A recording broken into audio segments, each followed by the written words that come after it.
Bonjour à tous, bienvenue sur Free Matin. Le Bénin enregistre 10 nouveaux cas confirmés à la Covid-19, ce qui fait passer le nombre total de cas confirmés à 64. L'annonce a été faite ce dimanche 26 avril 2020 par le ministre de la Santé Benjamin Humpati au cours d'une émission spéciale sur le point de la gestion de la pandémie de la Covid-19 au Bénin.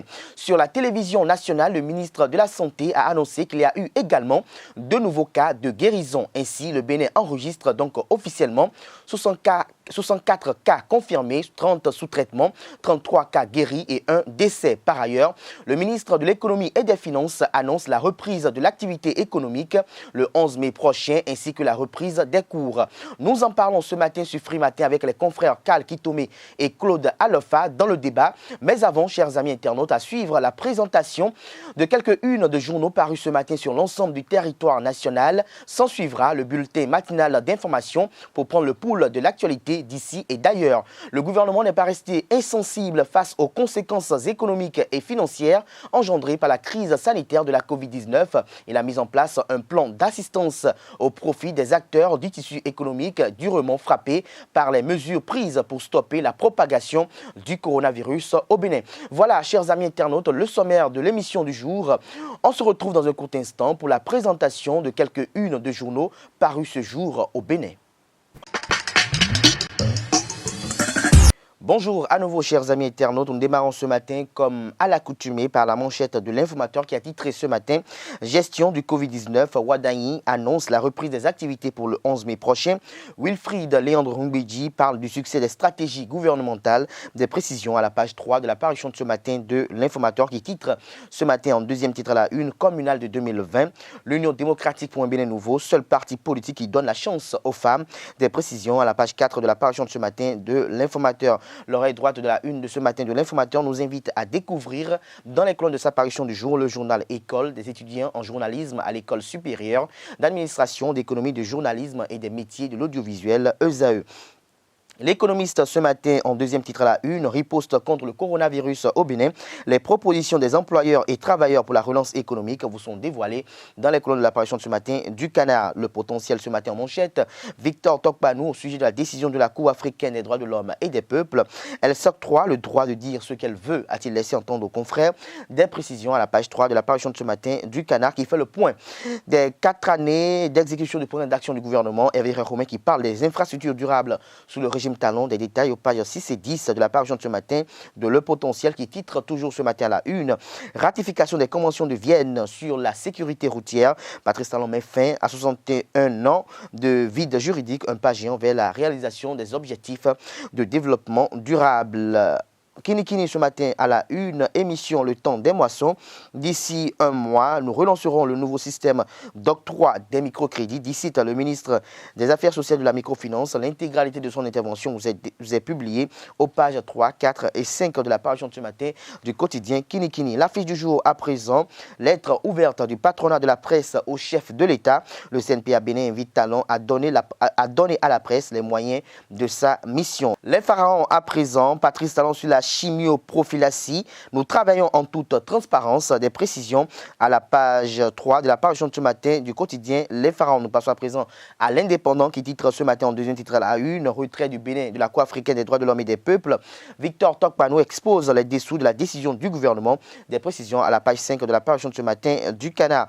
Nous passons à présent à Partners News, énième emprunt du Bénin sur le marché financier. L'endettement continue malgré la Covid-19. Des précisions dans les colonnes de la page de ce matin du Canard. Nord-Sud quotidien, riposte contre le coronavirus. Tout sur les efforts du gouvernement vous sont dévoilés à la page 3 de la parution de ce matin du Canard. Bénin intelligent en manchette ce matin. En 4 de la rupture avec Hervé Romain, les glorieux chiffres des réalisations routières, le Bénin est en train de vouloir créer sa compagnie aérienne. Le contrat avec le port d'Anvers sera évalué en juin 2020. Comme là de 2020, toujours à la une de Bénin Intelligent de ce matin, UDBN, la grande tribune des femmes, des précisions dans les colonnes de la parution de ce matin du Canard. Matin libre à présent, maintien du médiateur de la République au poste, Talon Yonofon, jusqu'à quand? S'interroge le confrère. Des précisions à la page 2 de la parution de ce matin du Canard. Et toujours à la une de Matin libre de ce matin, communal et municipal de 2020. L'Union démocratique pour un Bénin nouveau fait confiance aux femmes, fait observer le confrère de Matin libre. Le challenge partage le même avis et titre ce matin à la une, prochaine élection municipale et communale. L'Union démocratique pour un Bénin nouveau, le véritable parti politique qui accompagne l'engagement et la représentativité des femmes. Le Télégramme dans la même lancée, 80% de femmes sur la liste de Claudine Prudencio pour les communales prochaines. L'Union démocratique pour un Bénin nouveau entend remettre les femmes au cœur du débat public. Nous passons à présent au quotidien Les 4 vérités, décidément avec le DBN. Élection municipale et communale de 2020, l'Union démocratique pour un Bénin nouveau a positionné 80% de femmes candidates. Des précisions et des justificatifs à la page 12 de la parution de ce matin du quotidien Les 4 vérités. Des 4 vérités, nous passons à présent à notre époque, qui titre ce matin en manchette « Élections municipales et communales, place à la jeunesse, à l'Union démocratique pour un Bénin nouveau ». Des précisions à la page 3 de la parution de ce matin du Canard. Le Béninois libéré titre ce matin à la une « Ramadan, message aux musulmans » de Thierry Bilogbe-Siganaro à la page 3 de la parution de ce matin du Canard. Toujours à la une de Le Béninois libéré de ce matin. À découvrir également dans les colonnes de la parution de ce matin du Canard, le message du président Abdoulaye Biotchane à l'occasion du démarrage du jeûne musulman. Nous mettons un terme à la une des journaux de ce matin par le quotidien L'actualité qui titre ce matin en manchette « Mise en œuvre du programme d'action du gouvernement dans le secteur des infrastructures et des transports ». En 4 ans, les fruits ont tenu la promesse des fleurs. Le ministre Hervé Romain obtient de bons résultats. Des précisions dans les colonnes de l'apparition de ce matin du Canard qui nous informe à la une ce matin qu'au sujet de l'appui de l'État à la presse et la réglementation de la campagne médiatique par la haute autorité de l'audiovisuel et de la communication HAC, le CNPA Bénin adresse une lettre ouverte à Talon. Laquelle lettre vous est dévoilée et publiée dans les colonnes de l'apparition de ce matin du quotidien L'actualité. Ce sera tout pour la présentation de quelques-unes de journaux parus ce matin sur l'ensemble du territoire national. Les quotidiens sont disponibles dans les kiosques au prix de 300 francs CFA. Ils sont également disponibles en ligne. Nous passons à présent au bulletin matinal d'information sur Free Matin. Le Bénin a enregistré 10 nouveaux cas confirmés à la Covid-19, ce qui fait passer le nombre total de cas confirmés à 64. L'annonce a été faite ce dimanche 26 avril 2020 par le ministre de la Santé Benjamin Hunkpati au cours d'une émission spéciale sur le point de la gestion de la pandémie du Covid-19 au Bénin. Sur la télévision nationale, le ministre de la Santé a annoncé qu'il y a eu également de nouveaux cas de guérison. Ainsi, le Bénin enregistre donc officiellement 64 cas confirmés, 30 sous traitement, 33 cas guéris et un décès. Le gouvernement, quant à lui, n'est pas resté insensible face aux conséquences économiques et financières engendrées par la crise sanitaire née de la Covid-19. Il a mis en place un plan d'assistance au profit des acteurs du tissu économique durement frappés par les mesures prises pour stopper la propagation du coronavirus. Ainsi, depuis le samedi 25 avril 2020, le ministère des Affaires sociales et de la microfinance procède à une opération de recensement des citoyens sur l'ensemble du territoire national. Selon le communiqué du ministère, la dite opération concerne les citoyens des corps de métier dont les activités sont impactées par les mesures de riposte prises par le gouvernement pour limiter la propagation du coronavirus sur le territoire national. Les tenanciers et employés de bars, les restaurants, les maquis et les discothèques sont concernés, de même que les artisans de la branche des soins corporels tels que les coiffeurs, les coiffeuses, les esthéticiennes. Le communiqué a mentionné également les conducteurs de taxibus, autocars, taxi interville, taxibus transfrontaliers et même les assistants chauffeurs. Ces différentes catégories de personnes devront se rendre auprès de leurs responsables syndicaux ou dans la direction départementale du ministère des Affaires sociales et de la microfinance ou sur la plateforme #AlogoGouv-BJ afin de s'inscrire en remplissant un formulaire mis à leur disposition. La fin de l'opération est prévue pour le mardi 5 mai prochain à 18 h. Pour des propos à caractère régionaliste et ethnocentriste, à l'endroit d'une communauté installée à Boïcon, le directeur général de la Société de gestion des marchés autonomes, Sogema, Armand Gansé, sera devant le juge du tribunal de première instance de première classe de Cotonou le mardi 28 avril prochain. Dans une vidéo qui a fait le tour des réseaux sociaux il y a quelques jours, le candidat de la liste du parti politique Bloc républicain pour les élections communales prochaines à Boïcon a été vu en train de tenir des propos à caractère régionaliste et ethnocentriste lors d'un regroupement politique dans la ville Carrefour.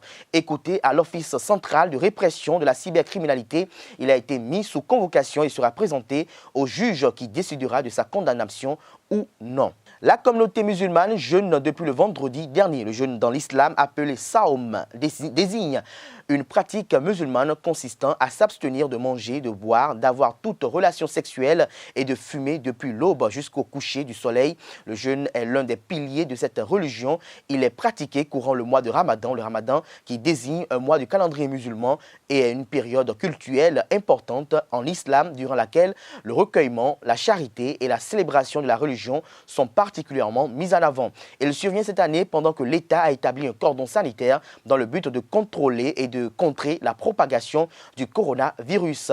Quelles sont les dispositions que doivent prendre les fidèles musulmans pour respecter les prescriptions divines? L'imam Moutawakilou Boukari Malik de la mosquée Médine Agori 2, plateau de Calavi, répond à la question au micro de Jefté Hungé et de Carles Kitome. Vous parlez du jeûne de Ramadan au temps du confinement. Oui, le virus, Corona, vous a confiné, mais il n'a pas confiné nos foi à nous autres. Nos foi restent sur place. Et que chez le musulman, c'est l'intention.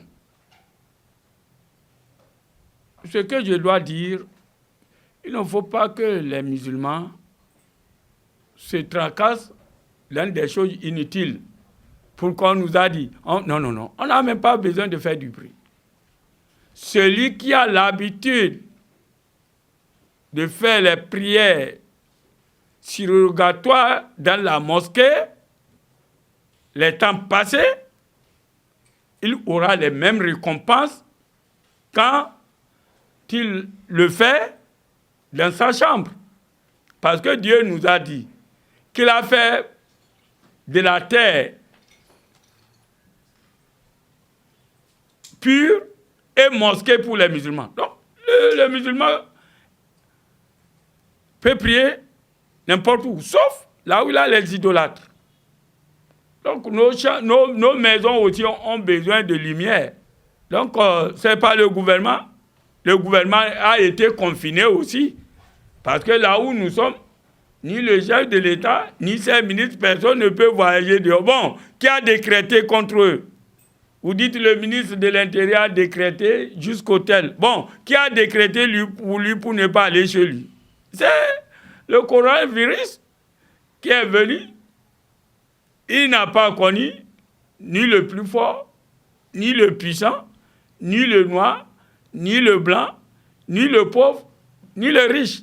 Mais je dis aux musulmans de continuer à jeûner dans la foi, la détermination et pour trouver la récompense de Dieu le Tout-Puissant. Donc, ils n'ont qu'à respecter les ordres de l'État. Ils n'ont qu'à obéir.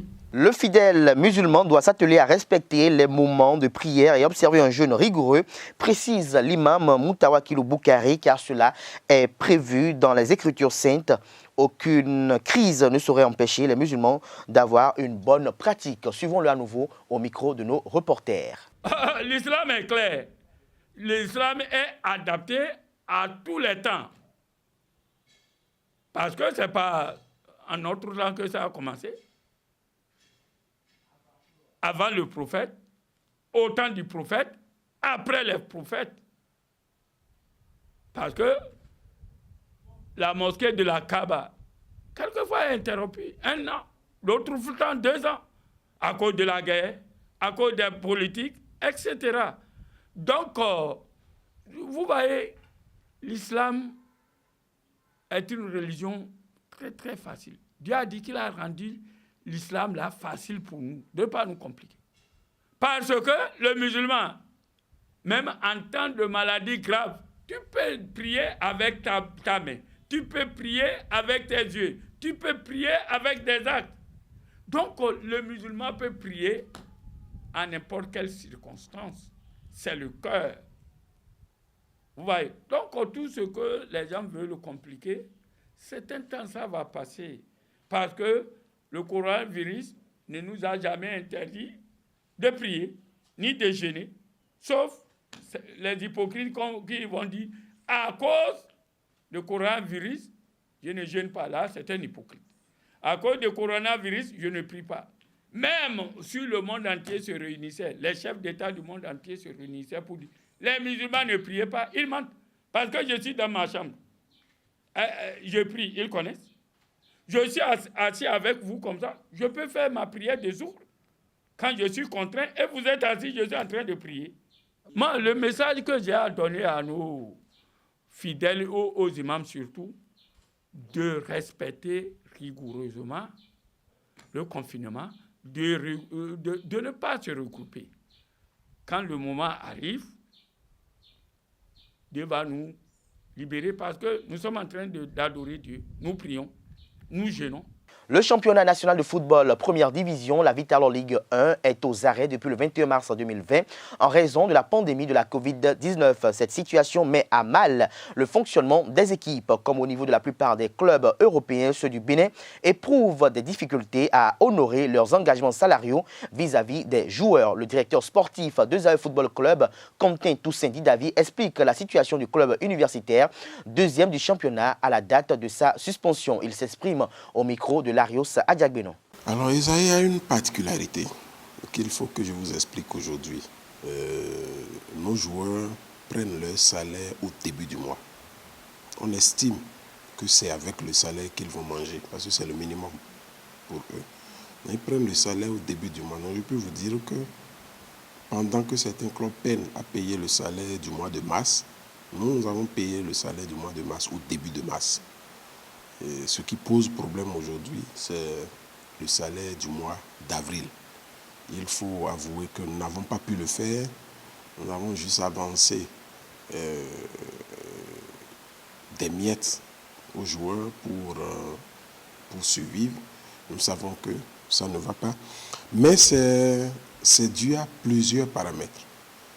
Au Bénin aujourd'hui, Esae fait partie des clubs qui ont dépensé farouchement pour une compétition africaine. Nous avons vraiment saigné avant que le gouvernement ne nous vienne en aide pour les 2 derniers voyages que nous avions eu à faire. Mais sachez que nous avons puisé toutes les ressources de l'université.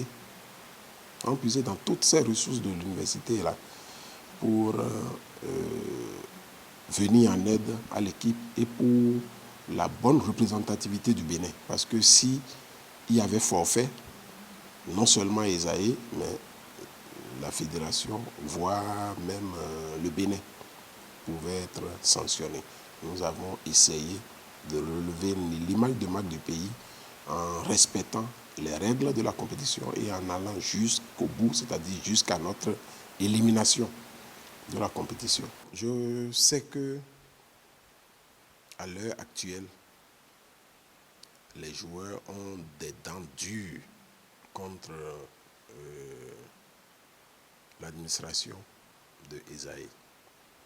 Je voudrais leur demander de nous comprendre et que la souffrance sera temporaire. Esae fera en sorte de régler entièrement ses obligations vis-à-vis des joueurs, parce qu'il faut le dire, c'est eux qui ont mouillé les maillots sur le terrain. C'est grâce à eux que Esae a ce renom aujourd'hui. C'est grâce à eux que, au moins au Bénin aujourd'hui, Esae soit, disons, respecté. Pour respecter ses engagements envers les joueurs et autres tierces, Esae Football Club compte sur l'entrée en possession de la moitié des primes de participation à la phase de groupe de la Coupe de la Confédération Total CAF 2019-2020, une somme d'environ 85 millions de francs CFA que seul le club universitaire n'a pas encore perçu à cause d'un dysfonctionnement des procédures bancaires. Suivons à nouveau Quentin Didavi au micro de Larios Adjagbeno. Effectivement, la majorité des clubs a reçu déjà cette moitié qui est de 137 500 dollars US, il faut le rappeler. Et nous particulièrement, comme vous veniez de le dire, nous avons eu un problème d'erreur d'écriture de notre banque que la CAF a relevé. Et une fois cette erreur relevée, nous avons essayé d'informer la banque qui a reconnu cette erreur, qui s'est corrigée. Nous avons demandé à la fédération, nous avons écrit à la fédération pour qu'elle renvoie les bonnes données à la CAF, ce qui fut fait. Mais quelques temps après, vous savez, c'est agaçant de savoir qu'on envoie l'argent à un club et qu'il y ait erreur au niveau de son code SWIFT, qu'il y ait erreur. C'est dommage que ça soit arrivé.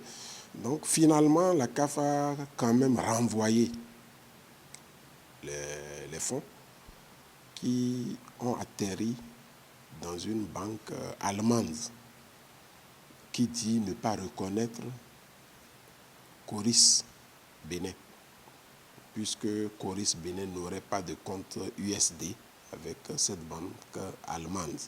Les fonds sont restés logés longtemps dans les comptes de cette banque jusqu'à ce qu'elle les renvoie à la CAF. Nous avons écrit la FBF pour lui demander de saisir la CAF par rapport à cette situation. Et puisque Coris nous a donné les vraies informations, n'ayant pas de compte avec cette banque, Coris nous a dit, dans la sous-région, sa banque partenaire, qui était, ou bien qui est au Burkina,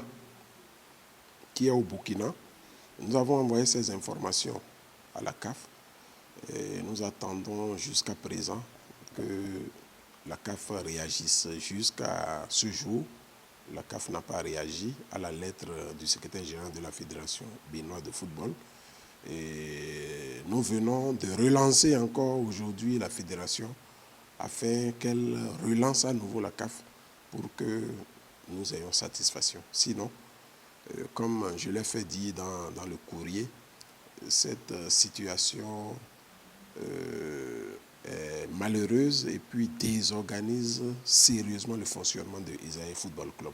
Ce sera tout pour ce bulletin matinal d'information. La grande édition du journal télévisé sur Esaïe Télévision est prévue pour 19h. Ce sera une présentation de Billy Laibi. Nous passons à présent au débat sur Free Matin.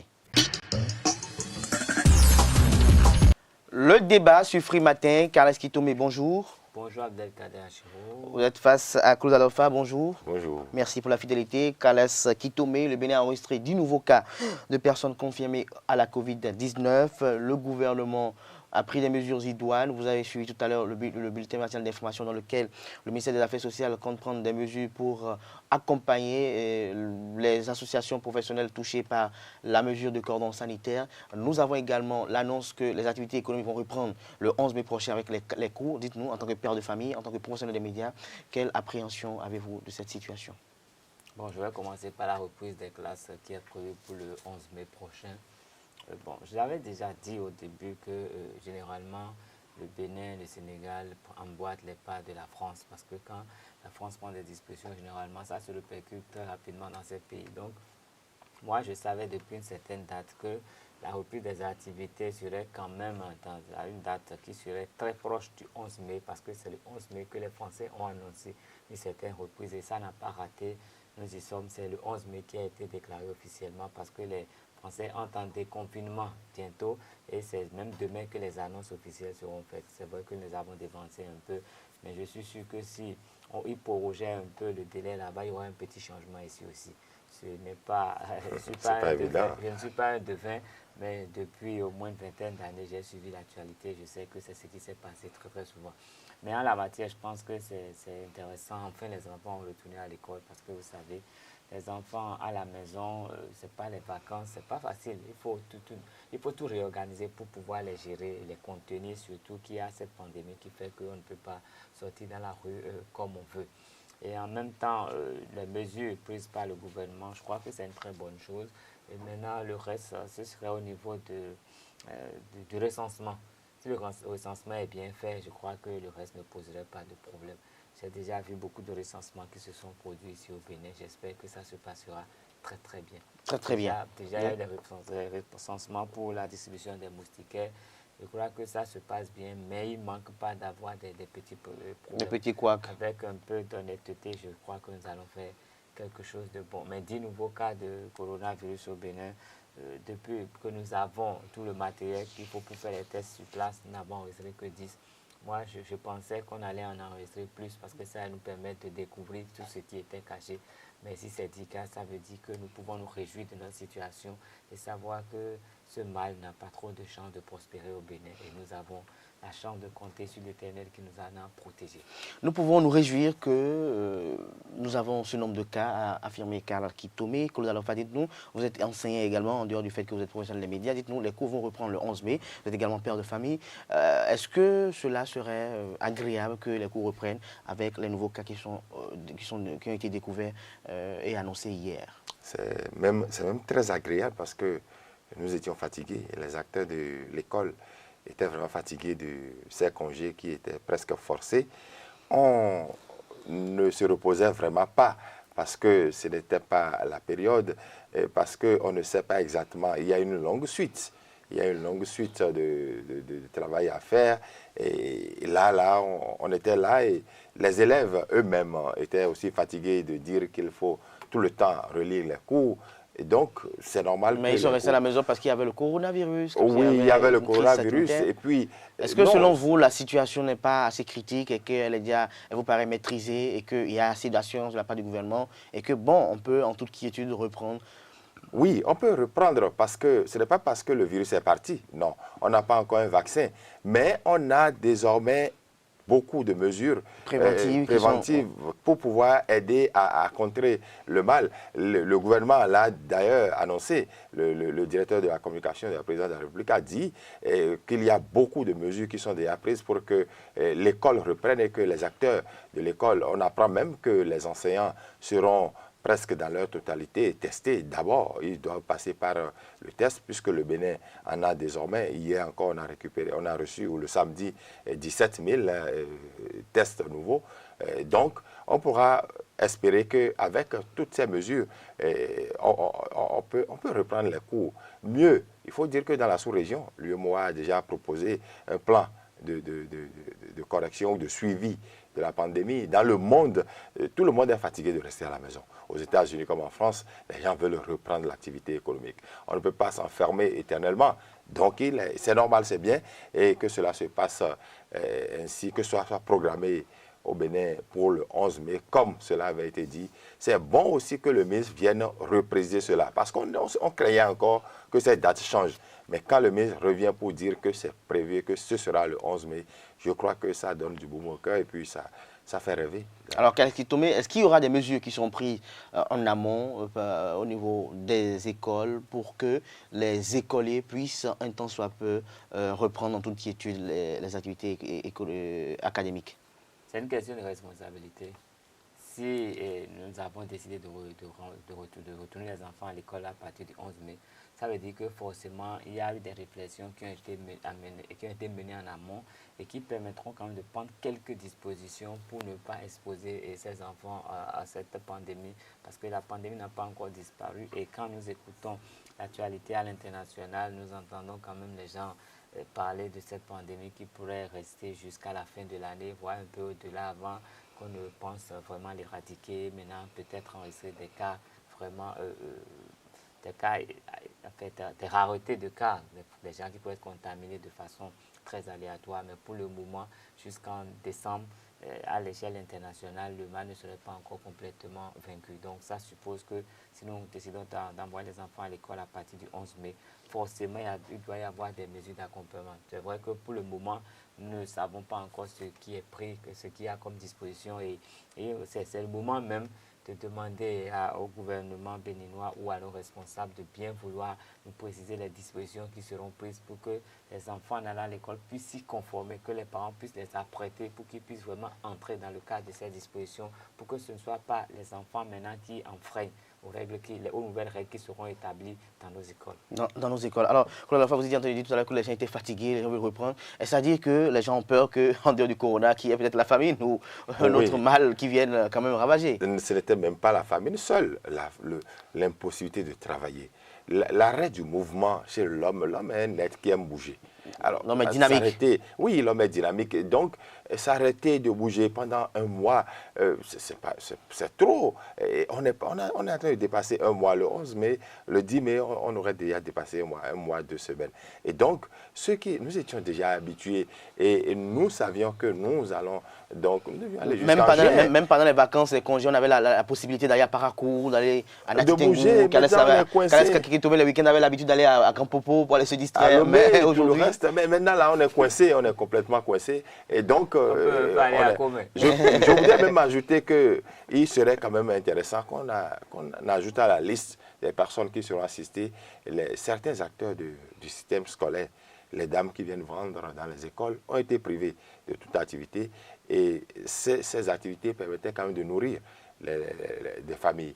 Et donc, ce serait bien que le ministère des Finances, le ministère des Affaires sociales pense à ce secteur-là. C'est vrai que les enseignants continuent de percevoir leur salaire et donc, il n'y a pas de problème à leur niveau. À leur niveau. Merci à vous, Claude Alpha. Je rappelle que vous êtes directeur de publication du quotidien L'Informateur face à Calès Kitome, journaliste reporter d'images à ESAE Télévision. Chers amis internautes, ainsi se referme Free Matin de ce matin. Merci pour l'attention. Excellente semaine de travail à toutes et à tous en compagnie de nos programmes sur les www.esaetv.bj.